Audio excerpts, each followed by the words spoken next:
जय हिंद प्यारे साथियों। कैसे हो आप सब? बिल्कुल मस्त होंगे, स्वस्थ होंगे और अपनी लाइफ में बहुत अच्छे तरीके से व्यस्त होंगे। यू विक्टर ज्ञान यूट्यूब चैनल पर आप सभी का बहुत बहुत स्वागत है।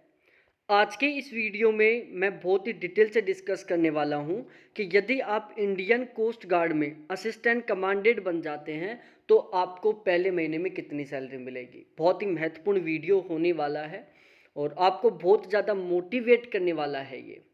आज के इस वीडियो में हम बिल्कुल सिस्टमेटिक तरीके से डिस्कस करने वाले हैं कि यदि आप इंडियन कोस्ट गार्ड में असिस्टेंट कमांडेंट बन जाते हैं तो आपको पहले महीने में कितनी सैलरी मिलेगी। तो सबसे पहले हम इसके संबंध में जो बेसिक जानकारी है वो जानते हैं। देखो, जो इंडियन कोस्ट गार्ड में जो असिस्टेंट कमांडेंट होता है वो 5400 ग्रेड पे की पोस्ट होती है, लेवल 10 में आती है। इनके यदि मैं पे स्केल की बात करूँ तो 15,600 रुपये से लेकर 39,100 रुपये तक इनका पे स्केल होता है। यदि मैं पे बैंड की बात करूँ तो पे बैंड थर्ड है यहाँ पर।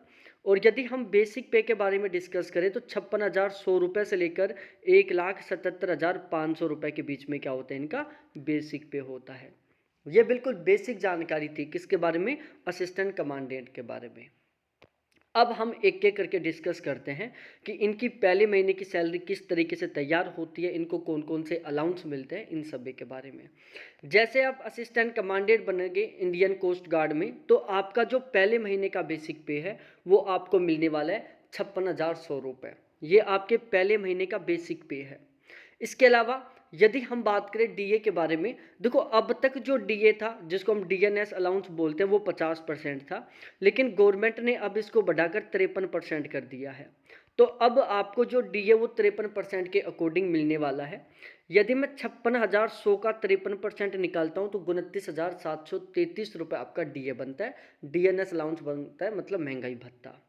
उसके बाद हम एचआरए के बारे में डिस्कस करें। देखो, असिस्टेंट कमांडेंट को ज़्यादातर कंडीशन में 30% एचआरए मिलता है। यदि मैं 56,100 का 30% निकालता हूँ तो 16,830 रुपये इनका एचआरए बनता है। ट्रांसपोर्टेशन अलाउंस के इनको 7200 रुपये मिलेंगे। डीए उन टीए के इनको 3600 रुपये मिलेंगे। इसके अलावा इनको एक अलाउंस मिलता है FAA नाम से। इस अलाउंस के तौर पर इनको लगभग 10,500 रुपये मिलेंगे। राशन मनी अलाउंस के इनको 3,910 रुपये मिलेंगे। तो इन सभी को मिलाकर इनके पहले महीने की ग्रोस सैलरी तैयार होगी। ठीक है, तो इनकी जो पहले महीने की ग्रोस सैलरी है वो बनती है 1,27,873 रुपये। आप देख सकते हो कितनी गजब की सैलरी बनी है पहले महीने की। अब इसमें कुछ कटौतियां होंगी। जैसे सबसे पहले आपका एनपीएस कटेगा 8,583 रुपये। अब ये एनपीएस क्या होता है?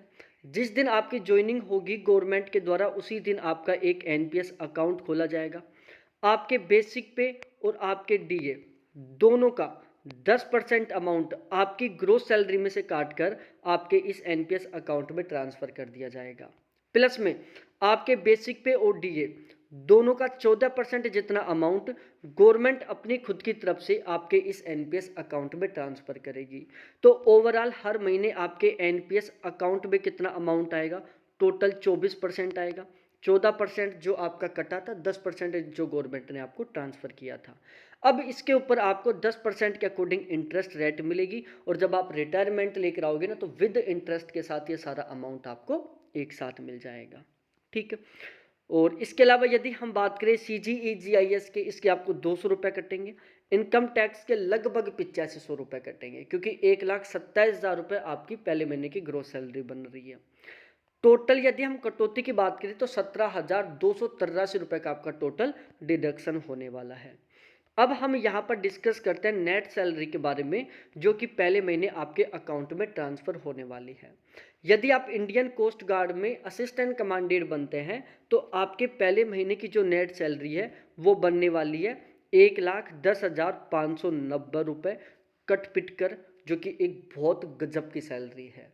आप ज़्यादातर यदि पोस्टों की बात करोगे तो ज़्यादातर पोस्टों में इतनी सैलरी रिटायरमेंट के दौरान मिलती है और यहाँ पर इतनी सैलरी आपको स्टार्टिंग में मिलने वाली है।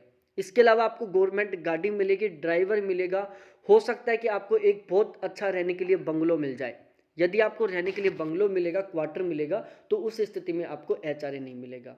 आपको गवर्नमेंट गाड़ी भी मिलेगी, उसमें कंप्लीट मेंटेनेंस का खर्चा भी मिलेगा, कंप्लीट पेट्रोल डीजल का खर्चा भी मिलेगा, आपको ड्राइवर भी मिलेगा और उसके साथ साथ आपको ट्रांसपोर्टेशन अलाउंस भी मिलेगा।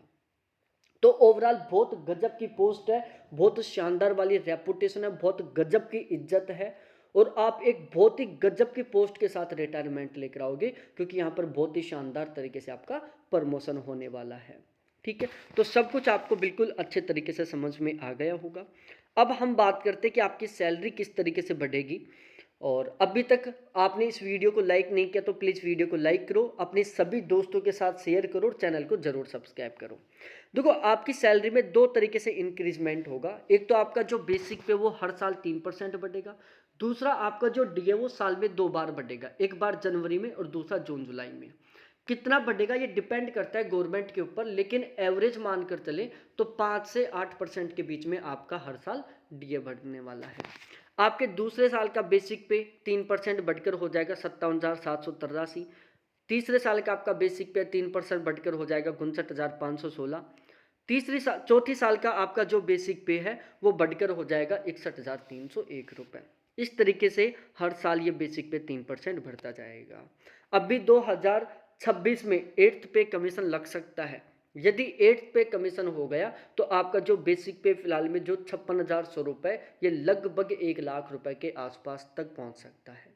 तो सारा सब कुछ बिल्कुल बहुत बेहतरीन है। और आप चाहते हो कि मैं इसी तरीके से किसी दूसरे टॉपिक के ऊपर वीडियो बनाऊं तो कमेंट सेक्शन में कमेंट करके बताओ। बहुत बहुत धन्यवाद सभी साथियों को देखने के लिए। Thanks, bye.